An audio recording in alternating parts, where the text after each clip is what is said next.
이 시간 우리 하나님 말씀 같이 나누겠습니다. 오늘 제목은 가장 아름다운 헌신이라는 제목입니다.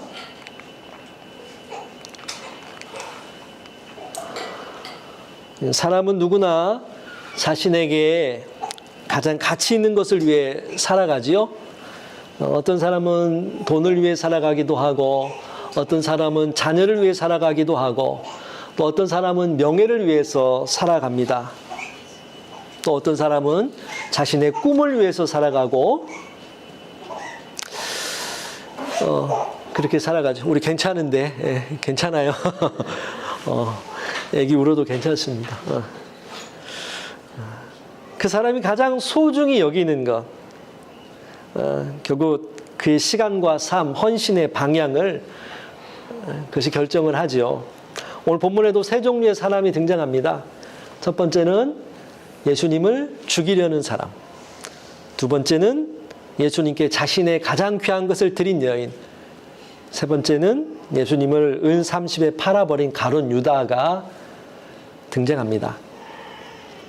흥미로운 것은 세 사람 모두 예수님 앞에 있지만 예수님을 바라보는 가치가 전혀 달랐다는 것이죠. 그럼에도 본문 가운데 흔들리지 않는 한 분이 계시는데 바로 십자가를 향해 묵묵히 걸어가시는 예수님을 우리는 볼 수 있습니다. 그러면서 오늘 말씀을 통해 우리 한 가지 질문을 한번 던졌으면 합니다. 예수님은 나에게 어떤 분이신가? 예수님 그분은 나에게 얼마나 가치 있는 분이신가? 우리 첫 번째로 마태복음 26장 1절부터 5절까지만 우리 한번 좀 볼 텐데요. 우리 은찬이 1절, 2절 부탁하고 우리 한솔이 3절, 4절, 우리 황정희 사모님 5절 한번 읽어주시면 감사하겠습니다.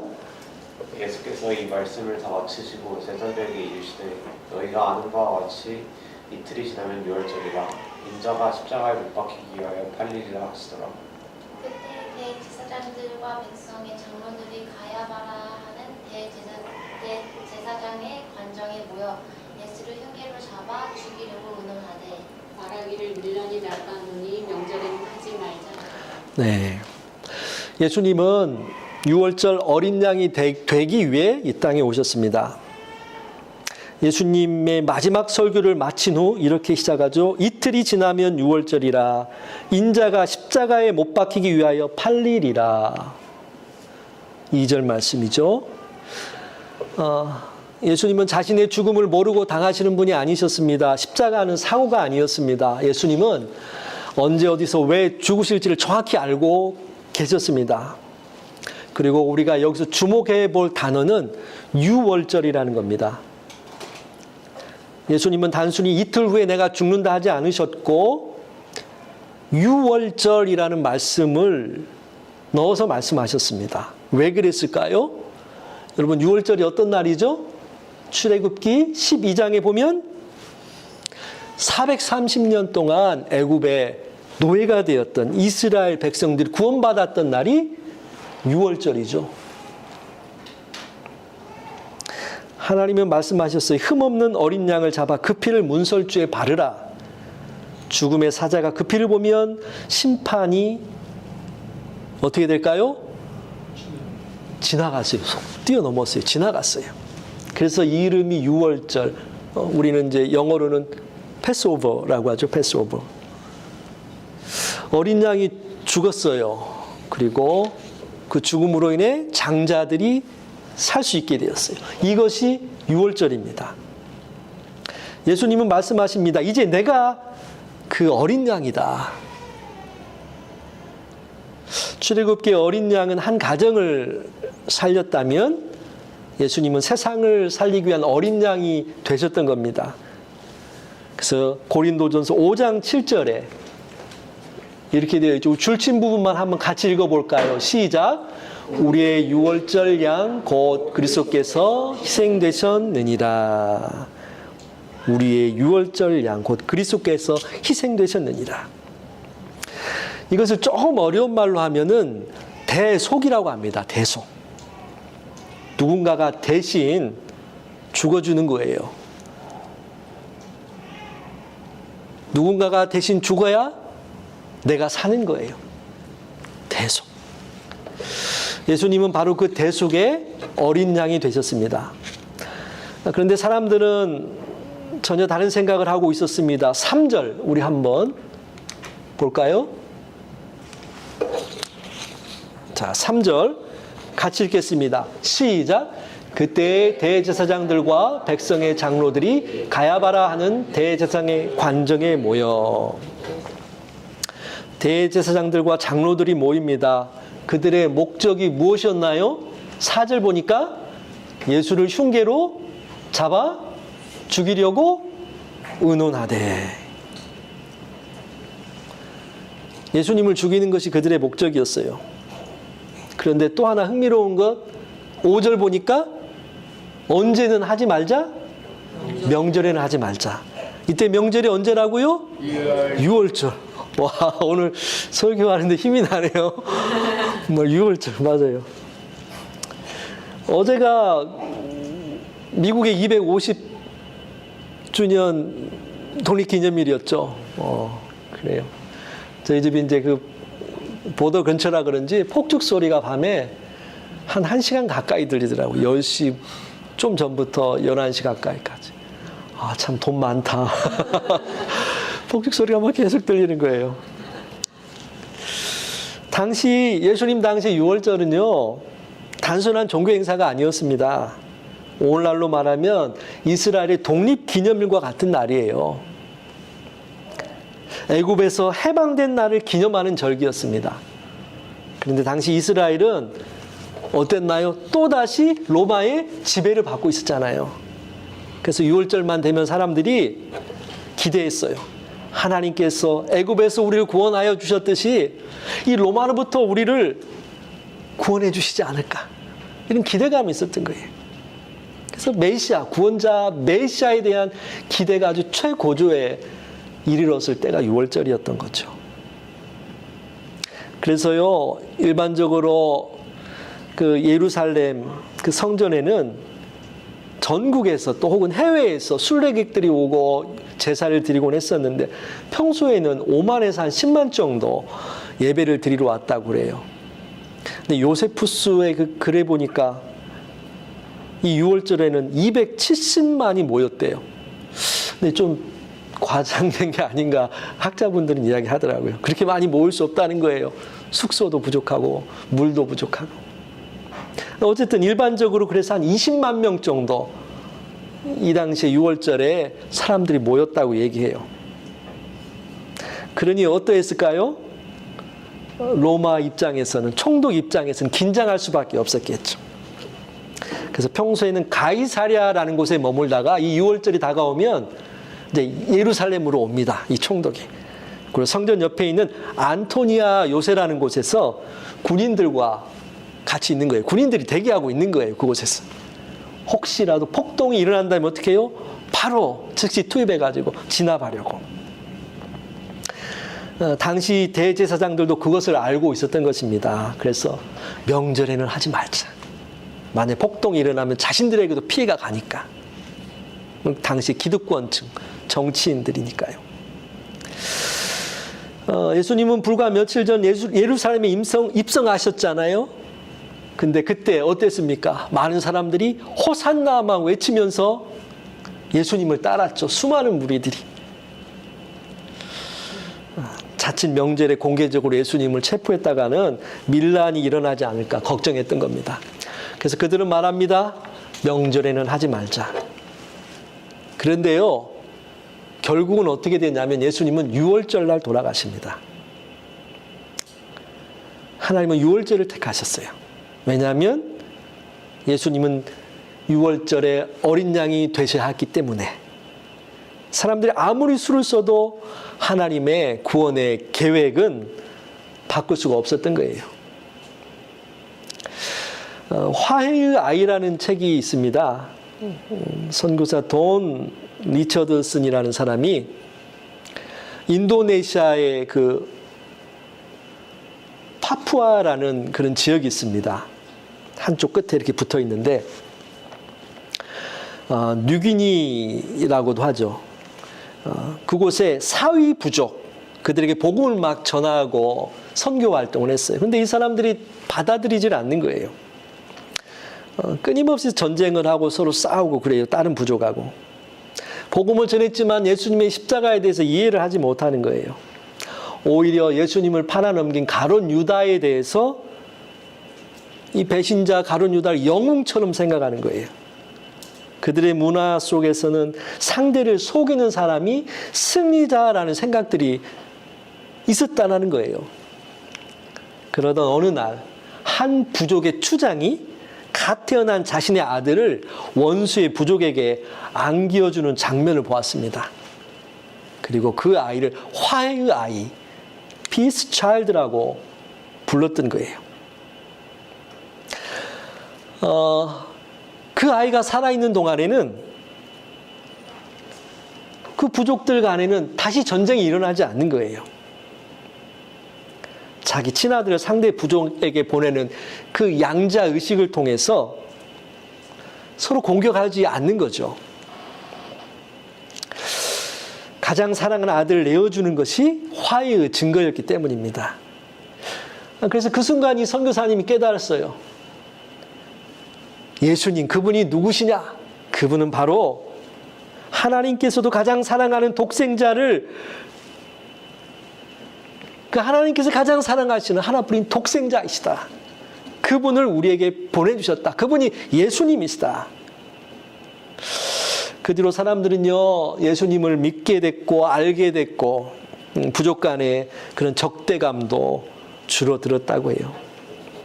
화해의 아이로 오신 분, 누구라고요? 예수님. 로마서 5장 8절은 이렇게 말씀합니다. 같이 읽어보겠습니다. 시작. 우리가 아직 죄인 되었을 때에 그리스도께서 우리를 위하여 죽으심으로 하나님께서 우리에 대한 자기의 사랑을 확증하셨느니라. 우리가 아직 죄인 되었을 때에 그리스도께서 우리를 위하여 죽으심으로. 예수님은요, 억지로 끌려가신 분이 아닙니다. 우리와 하나님을 화목하게 하시기 위해 스스로 유월절 어린 양의 길을 선택하셨습니다. 사랑하는 성도 여러분, 우리는 이민 생활 속에 여러 문제를 해결해 달라고 하나님께 기도하죠. 때로는 경제적인 문제, 자녀의 진로, 건강, 직장, 미래. 그러나 하나님께서 먼저 해결하신 문제는 그것이 아니었습니다. 하나님은 우리를 죄와 사망에서 구원하시기 위해서 가장 사랑하는 아들을 내어주셨습니다. 우리가 누린 모든 복의 출발점이 바로 여기에 있음을 기억해야 합니다. 십자가 없었다면 참된 평안도, 참된 소망도, 참된 생명도 없는 것입니다. 그래서 예수님은 유월절에 어린 양으로 오신 것입니다. 두 번째로 6절부터 13절인데요. 우리 최진수 집사님 6절부터 8절까지, 우리 김현정 집사님 9절, 10절 한번 읽어주시겠어요?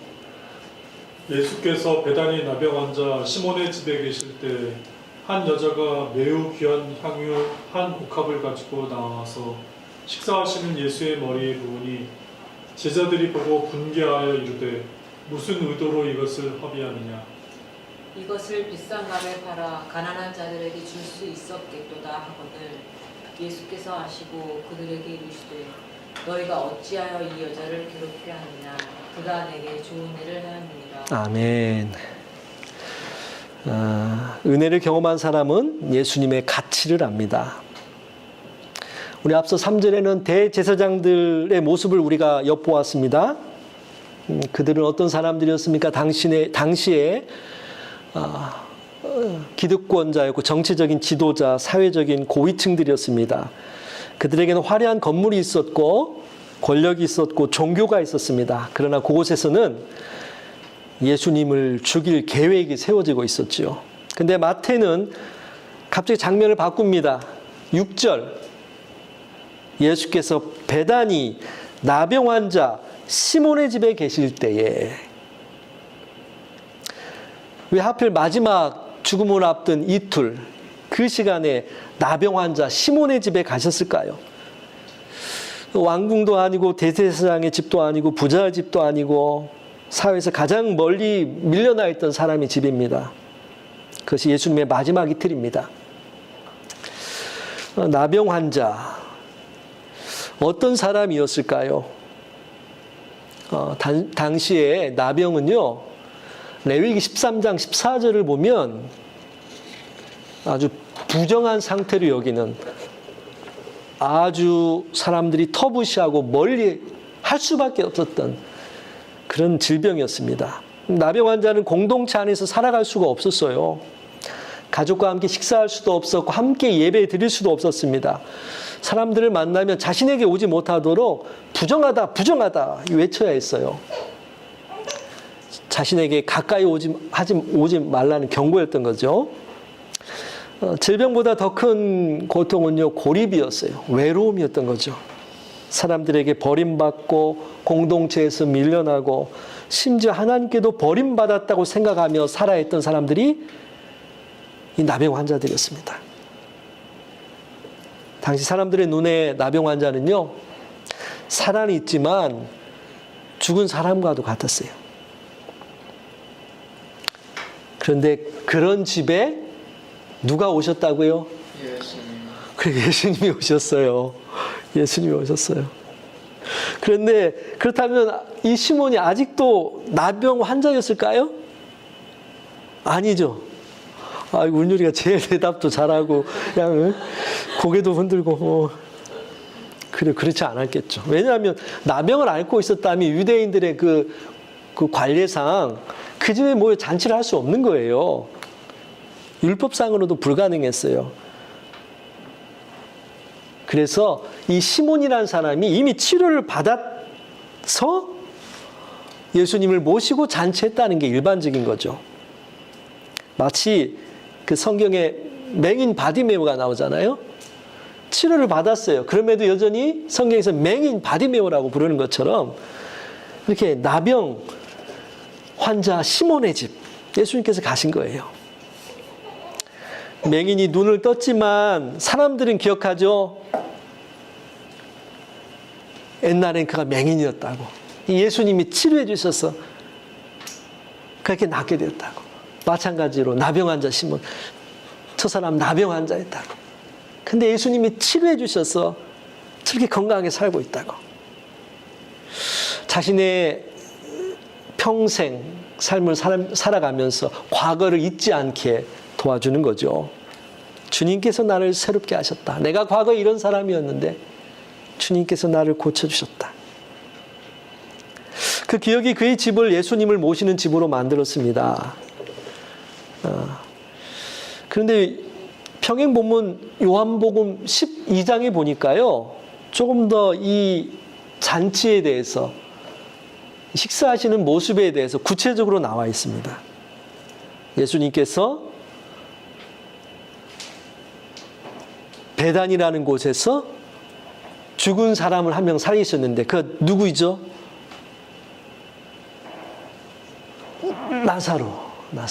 나사로를 살리셨어요. 나사로. 그곳이에요.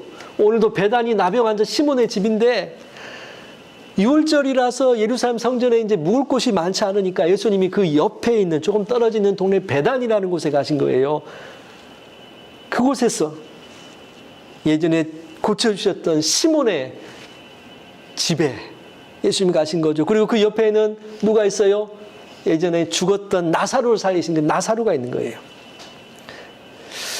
그곳에서 마르다가 요한복음 12장에 보면 음식을 열심히 준비합니다. 그리고 나사로가 예수님과 함께 식탁에 앉아 있습니다. 그리고 마리아, 나사로의 누이예요. 죽었던 나사로의 누이.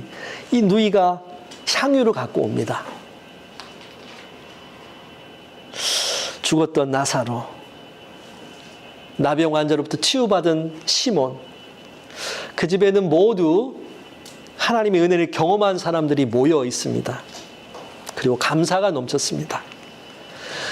대제사장 그 뜰에는 예수님을 어떻게 하면 죽일까 시기와 미움, 살인이 있었는데 이곳에서는 이 베다니 시몬의 집에서는 예수님을 향한 은혜와 감사가 넘쳤던 거죠. 유대 율법에서는요, 부정한 사람을 만나면, 그리고 그 사람을 접촉하면 나 또한 부정하게 됩니다. 그냥 접촉한 것 그 한 가지만으로. 그래서 더더욱 나병 환자를 피했거든요. 근데 예수님은 다르셨어요. 예수님이 나병 환자를 만지셨을 때 어떻게 됐나요? 예수님이 부정해진 게 아니라 나병 환자가 깨끗해졌습니다. 죄가 예수님을 더럽히는 것이 아니라 예수님의 은혜가 죄인을 새롭게 만들어 주십니다. 상처가 예수님을 무너뜨리는 것이 아니라 예수님이 상처 입은 사람을 회복시켜 주셨습니다. 이것이 복음인 거예요. 이것이 복음인 거예요. 때로 이민 생활 하다 보면 우리도 보이지 않는 나병을 경험할 때가 있죠. 언어 때문에 위축될 때가 있고 직장의 어려움으로 자신감을 잃어버릴 때가 있어요. 관계가 끊어져 외로울 때가 있고요. 실패 때문에 사람을 피하고 싶을 때도 있습니다. 겉으로는 웃고 있지만 마음속으로는 나는 공동체 밖에 있는 사람 같다라는 생각이 들 때가 있어요. 그때 우리는 기억해야 합니다. 예수님이 어디 찾아가셨다고요? 공동체의 중심부가 아니라 주변부 시몬을 찾아가셔서 시몬의 집에 가셨어요. 가장 소외된 사람의 집에 들어가셔서 함께 식사하셨습니다. 함께 시간을 보내셨습니다. 그런 의미에서 복음은 깨끗해져서 예수님께 나오라는 말이 아니라 복음은 예수님께 나오면 깨끗하게 된다라는 소식이에요. 예수님께 나오면 깨끗하게 된다.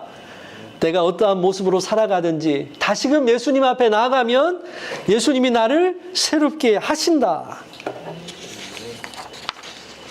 우리 세 번째로 우리 7절부터 13절까지인데요. 우리 10절까지 읽었으니까 11, 12, 13절 구경 23 한번 읽어주시겠어요?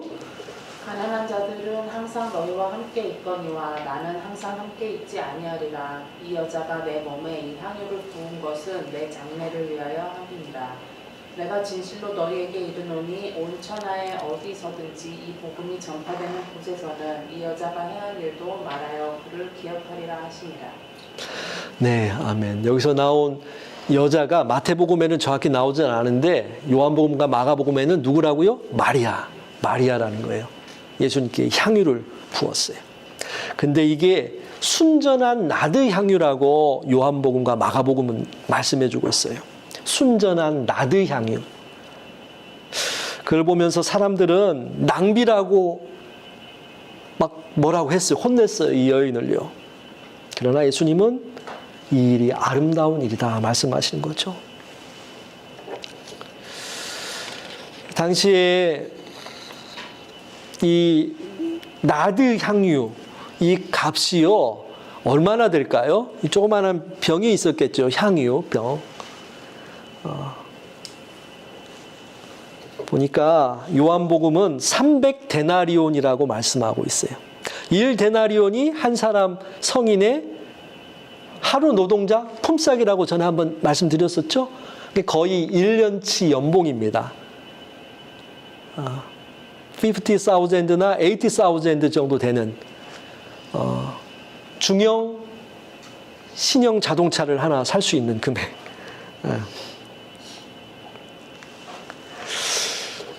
그 귀한 향유를 가지고 있었던 거예요. 그리고 그것을 예수님 앞에 깨트린 거죠. 당시에 이것은요, 팔레스틴 지역에는 없었다고 그래요. 인도 북부 지역이나 네팔, 히말라야 지역에서 그 고산지대의 나무 뿌리로 만든 그런 향유였다는 거예요. 그러다 보니까 쉽게 사람들이 구할 수 없고 실크로드를 통해서 이게 무역되어 가지고 왔는데 그 귀한 향유, 그 비싼 향유를 예수님께 깨트렸던 겁니다.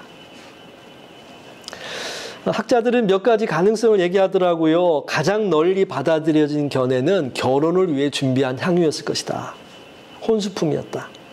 당시 유대 여성들은요, 평생 가장 귀한 재산으로 이 향유를 준비하기도 했다고 그래요. 또 다른 견해로는 가문의 재산이었을 것이라고 말합니다.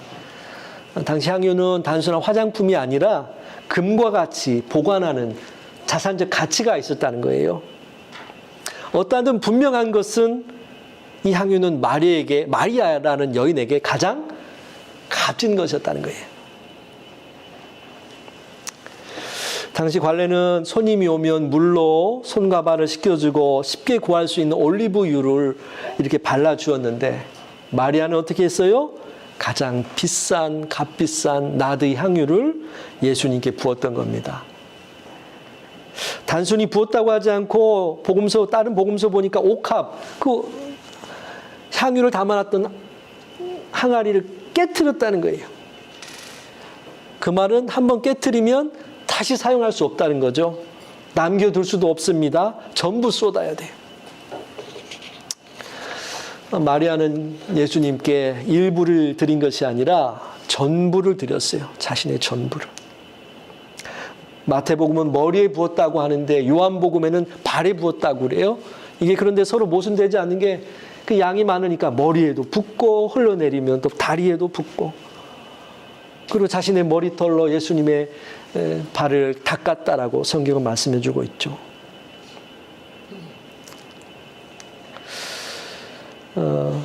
성경에 보면 머리에 기름을 붓는 것은 왕을 세울 때 하는 의식 중에 하나이기도 했습니다. 사울이나 다윗도 솔로몬도 왕이 되기 전에 머리에 기름 부음을 받았죠. 또한 메시아란 기름 부음을 받은 사람의 의미를 담고 있어요. 그런 의미에서 본다면 이 마리아는요, 예수님을 메시아, 구원자로 인정하며 본 것이에요. 발에 향유를 붓고 머리카락으로 닦았다. 이것은 가장 낮은 종이 하는 행동이었거든요. 그럼에도 불구하고 예수님을 향해 이 마리아는 그렇게 향유를 붓고 예수님의 그 발을 닦았습니다. 자신의 체면보다도 예수님을 더 귀히 여겼습니다. 제자들은 이런 모습 보면서 화를 냈어요. 가난한 사람들에게 이거 팔아가지고 주면 얼마나 많은 사람들 도울 수 있는데 이런 일을 행하냐? 막 야단쳤습니다. 얼핏 보면 옳은 말 같아요. 그런데 요한복음에서는 이걸 속마음을 밝혀주죠. 가룟 유다는 돈꾀를 맡았고 그 돈을 훔치던 사람이었다. 말만 가난한 사람들을 위한 것이었지 실제로는 자신의 욕심을 위해서 그렇게 말했던 거예요. 그리고 다른 제자들은 어땠는지 모르겠지만 다른 제자들도 역시 분개했다고 말씀하고 있어요. 왜 그랬을까요? 그들도 아직 십자가를 이해하지 못했기 때문입니다. 예수님의 십자가, 이미 미리 앞서서 자신이 죽을 거라는 것을 몇 차례 말씀을 하셨거든요, 예수님께서. 근데 그들은 그 십자가를 이해하지 못했던 거예요. 예수님의 유월절 어린 양으로서 대속해야 된다는 것을 그들은 받아들이지 않고 생각하지조차 안 했던 거예요. 오로지 그들에게는 돈이라는 그 효율성을 생각했습니다.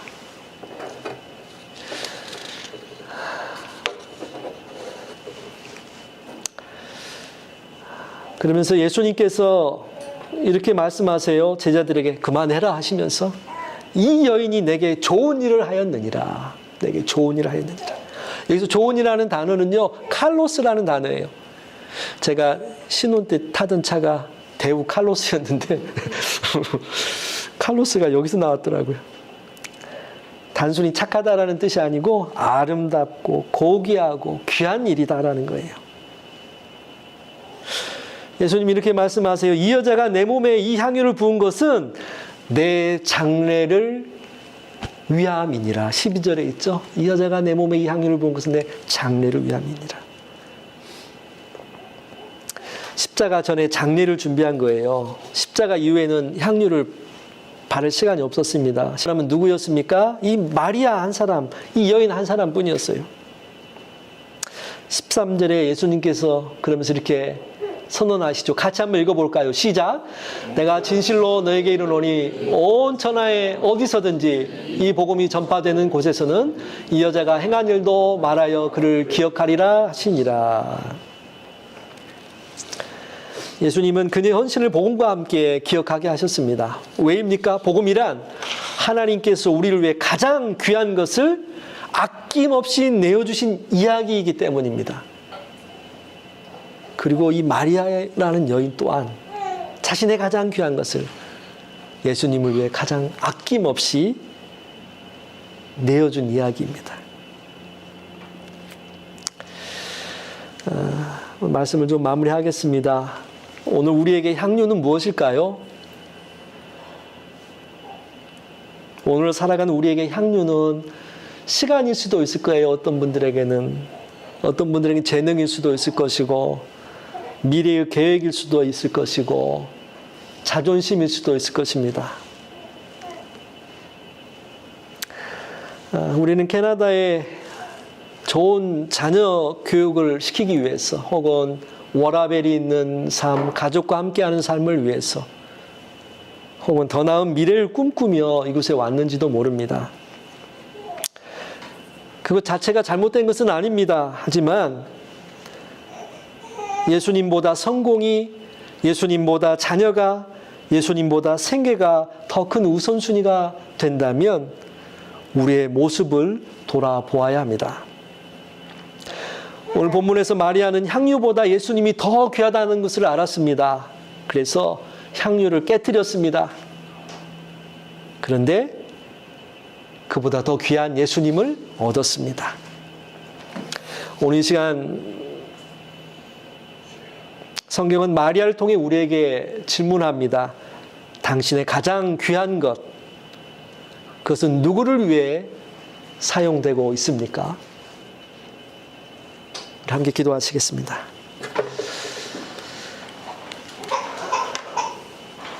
날이 새어갈 때에, 날이 새어갑니다. 밤과 아침 사이입니다. 실패와 회복 사이, 절망과 은혜 사이, 예수님께서 바닷가에 서 계십니다. 제 아들은 아직 예수님을 알아보지 못했어요. 근데 예수님께서 물으십니다. 얘들아, 너에게 물고기가 있냐?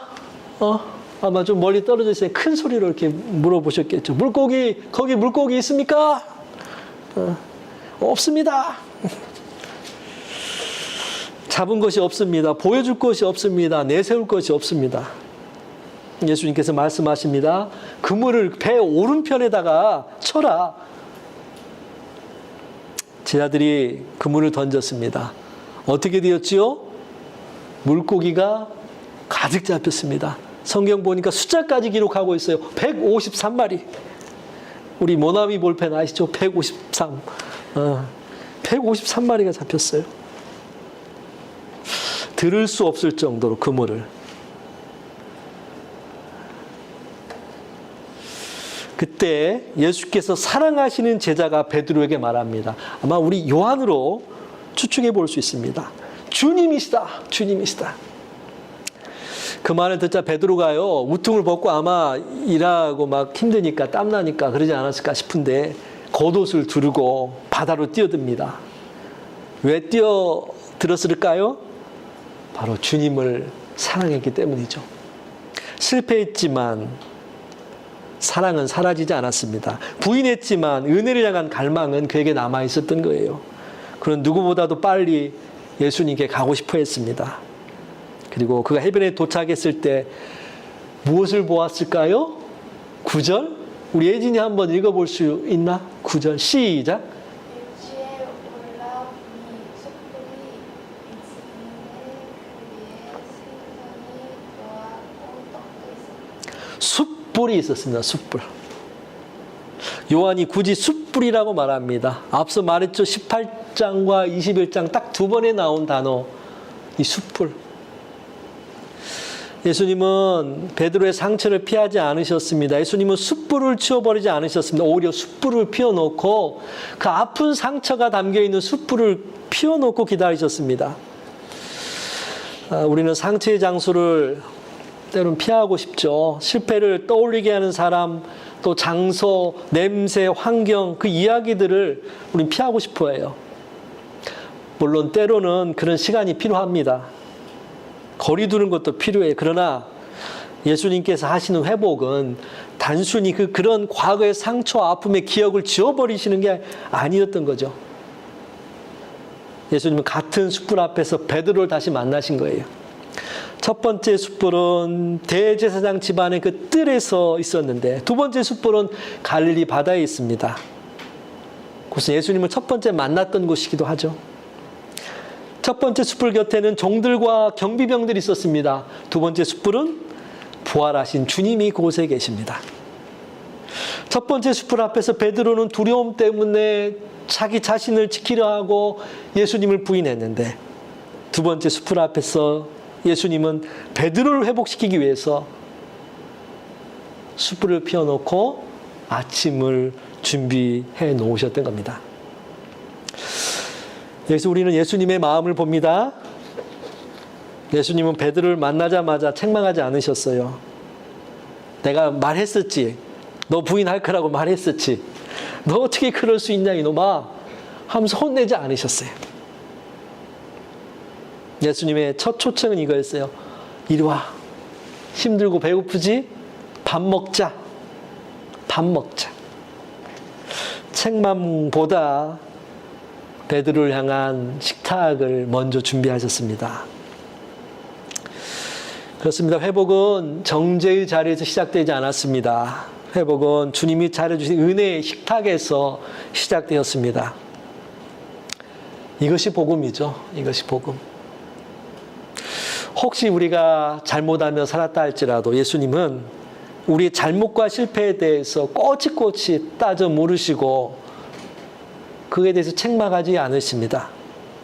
먼저 은혜의 자리로 우리를 부르십니다. 와서 먹어라. 내가 너 기다리고 있었다. 내가 너 기다리고 있었다. 마치 집 나간 탕자가 그 탕자를 기다리는 아버지처럼 내가 널 기다리고 있었다. 너의 실패보다 나의 은혜가 더 크다. 이 시간 오늘 말씀을 통해서 상처를 치유하시고 회복해 하신 하나님, 그 은혜를 우리도 삶 속에 경험하면서 그 하나님 앞에 더 가까이 나아갈 수 있는 저와 여러분 될 수 있기를 간절히 축원합니다. 기도하겠습니다.